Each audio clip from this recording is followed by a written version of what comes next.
I guarantee you've been there. I know that I have, where you've done something right so many times, but people only seem to notice when you do it wrong.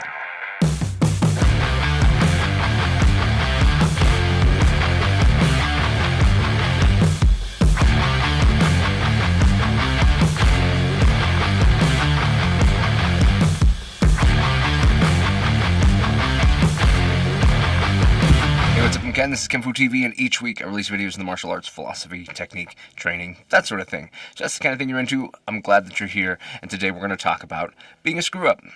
Or, more likely, how the fact that being a screw-up is a matter of perception. Life can be thankless. 100%. There are so many thankless jobs, thankless experiences, especially in acts of service. When you are a person who provides acts of service, life can be thankless. So how do we manage that as we continue to work through this life and realize that this is just a part of the gig? I was having a really great conversation with a really good friend the other day, and she works in the financial sphere, the accounting sphere, and she talked about how you can do something right every time, every single time, where you're maybe it's running payroll. You run it right week after week after week after week after week. It's right. No problems. Everything's great. Then something goes wrong one time, and every amount of your success, of the times that you've done it reliably, that they've trusted you and you have come through, it's out the window. And so easily people get so upset, and you hear about it. You never hear about when it went right. Nobody ever says, hey man, I really appreciate that that's gone right every time. Instead, what you hear is when it fails. As martial artists, we know this feeling. We know this feeling very well because we can be on the mat, see a technique, it's time to drill that technique, we drill it, we drill it, we drill it, and guaranteed, if you're going to do it wrong, it'll be when Sensei's watching. And they'll come out of nowhere. Suddenly, it's the time you did wrong, and you look over and of course you're there. Of course. It happens all the time. I call it my curse as a sensei to walk up, and that means somebody's going to do it wrong. Now, sometimes that's explained away by the idea that when you are being watched by somebody that you are trying to do it correct for, or possibly trying to impress, that nerves happen, and you do it wrong. Other times, it's just because it went wrong, as it will, as it should, because to learn, you need those failures. And it just so happened that they were watching that time. And it can be embarrassing. And usually, for me, this is followed up by somebody explaining how they just did it right. You know, they are trying to make sure that I realize, and I try to reinforce, I know you did it right. I know you can do it. So I saw this time. Here's what we can do. As an instructor, I look for these moments, not because I want to capitalize on that moment that you didn't do it right versus the times that you did do it right, but because those are the best opportunities for me to provide something, to provide correction or deeper understanding, especially if it can happen more than once. When you're working through it and that thing that went wrong happens more than one time, those are the best times to get involved, because when you're doing it right, what do I have to give you? Maybe nothing, maybe very little.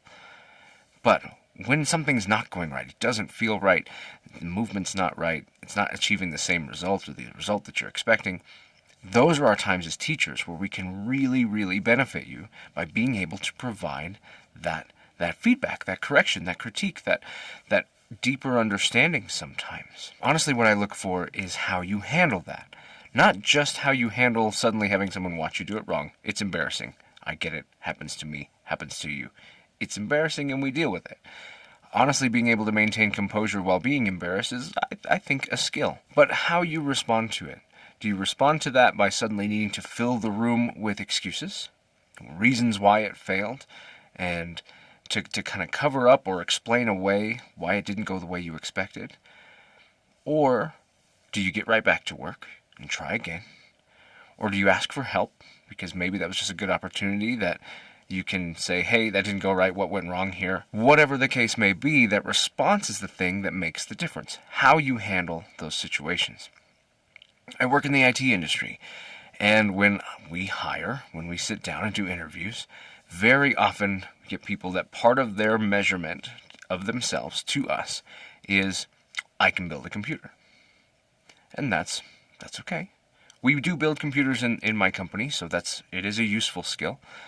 From an interview standpoint, from an assessment standpoint, I really don't care.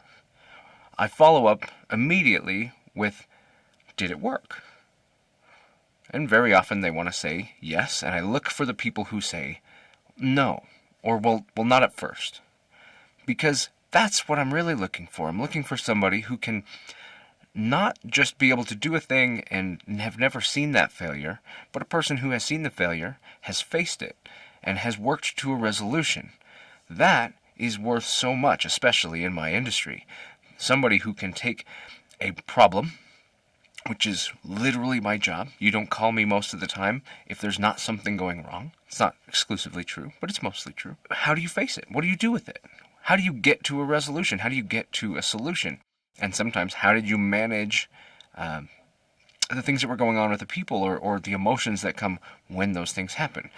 My friend is not the only one who deals with payroll. We all do. We all have to get our checks. But also, as an IT person, when payroll doesn't work because of a computer problem, that's in my arena as well.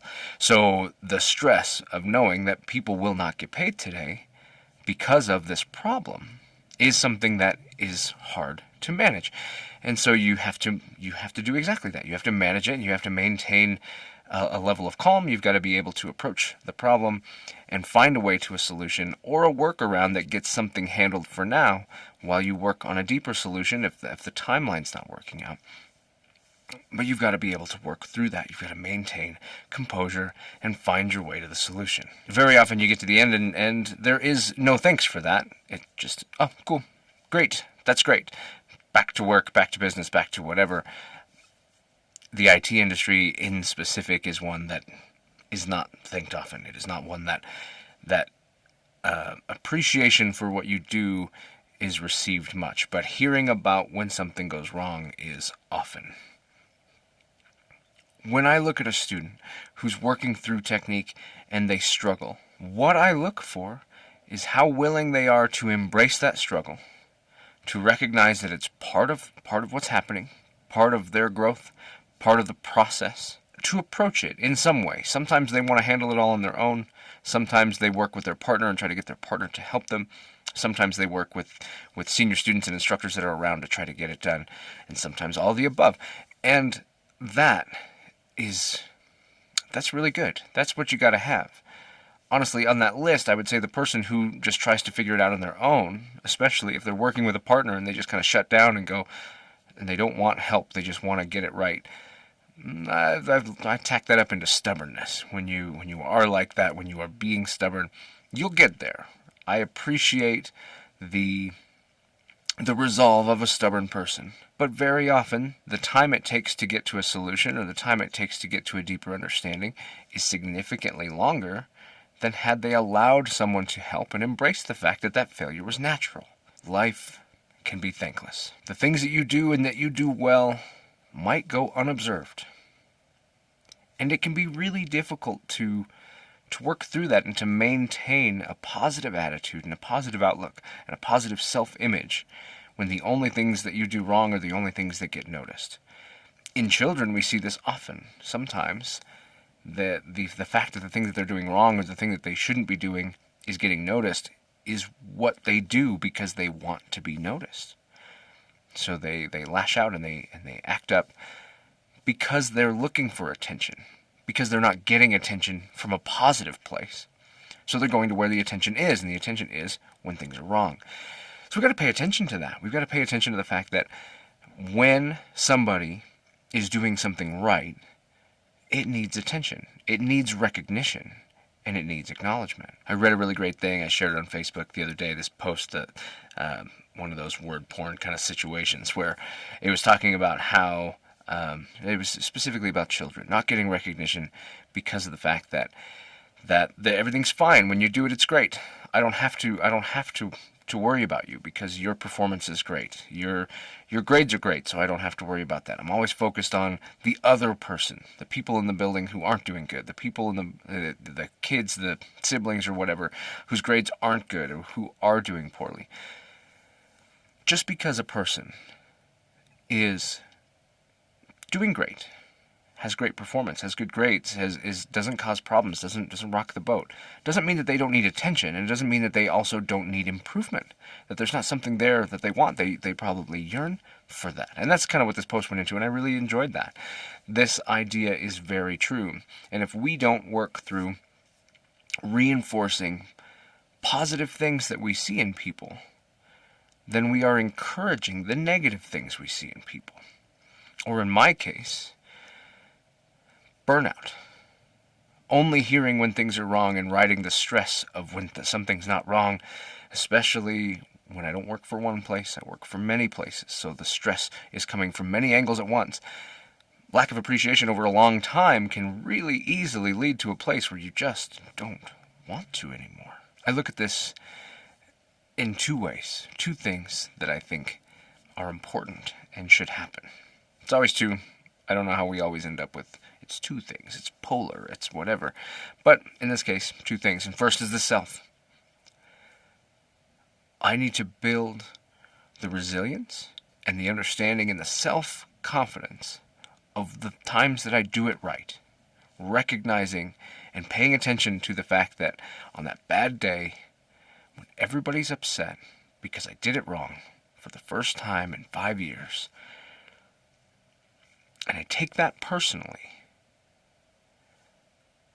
that those 5 years of doing it right aren't gone, and that I still have value, and I should absolutely have confidence that it can be resolved, it can be fixed, it can be worked through. So I have to start with myself. I have to believe in myself, and even if other people are not reinforcing when things are going right, I need to reinforce that for me. Did a video recently on this idea of talking to yourself, your self-talk, and negative self-talk versus positive self-talk. And sometimes you just have to look in the mirror or just say to yourself out loud, you're a badass, or I'm a badass, right? I'm doing so great today. I do these things, and I think you should do these things. I think it's helpful to hear a voice, arguably the most important voice, telling you that you are awesome, that you did great, acknowledging when something went great. I try to do it regularly even when I'm struggling, but the days when things are going really well are the days that I do it the most. I take a moment to recognize that things are going awesome. I am awesome. I'm doing so good. I'm able to do all of these things, and all of these things went great today. Hearing that and knowing that goes such a long way on those dark days when things just don't seem to be going right, where every part of it just seems to be stacking on something else that's not going right, and maintaining the resolve, because when you crumble, it gets really hard to lift up all those pieces. The other thing we need is the ability to recognize, especially as people who go through this ourselves, that it is on us to help other people be recognized when they're doing great. And that might be on the map. When you see someone doing really good, or you're working with somebody and they do it awesome, reinforce that. That might be at work. You see somebody putting in hard work and doing a great job and not getting noticed because maybe they always do a great job. Take a minute to say, you know what, I really appreciate everything you do. You know, I don't know how often you get to hear that, but I really do. You make a difference here. In life, in school, in family, in friends, any of those places, every one of those places, we should look for ways to support that. It's easy for people to pick up the negative things of us. It's also easy for us to pick up the negative things of other people, point them out, and to make something of them. Sometimes in joking, it's just a great way to make a joke, and that's just a particular comedic style that has prevailed for a long time. And I don't mind it. It can be funny, and if you have that comfort with somebody, it can be funny. But I also recognize that if those are the only things ever heard, that it becomes really difficult to realize that there are good things about you too. That you're not just a screw-up. So here's what I want you to do. I want you to take a minute for yourself today and pick up on something that you did today or did this week. And tell yourself how awesome that you were when you did that. How great you did. And recognize it. It's not a lie, and it shouldn't be a lie. Pick something that is true and reinforce that happened. And that anything else is going on, who cares? This happened. And if you struggle because maybe you feel like there's nothing going on that deserves that, Then pay attention to the pieces of things. Maybe something's not working out, but you're trying really hard. But you haven't given up. But you've been able to make some progress. Notice those things too. Bolster yourself to be able to continue and to work through it until you can start to stack those things up. You will see what you look for. And if you look for the positive things in your life, you will find them. But corollary, if you look for the negative things, you'll find those too. The other thing I want you to do today, and I really hope that you do this, is grab your phone, call someone, send a text, jump on YouTube video, Facebook, whatever it is, leave a comment, do whatever.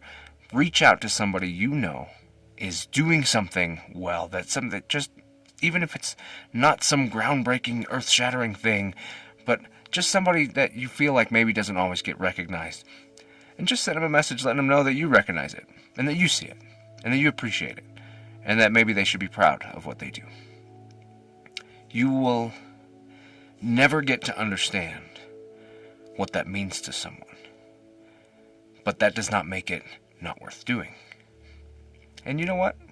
If you receive one of those, maybe you will understand. Thank you so much for being here today. I release videos like this every Monday, so I hope that you'll come back for the next one. I also release them in an audio format on Spotify and iTunes and all of those sort of things. If you'd rather listen to them in a podcast format, that's totally out there. Just search for kenfuTV. I'm Ken. This is kenfuTV. And I'll catch you in the next one.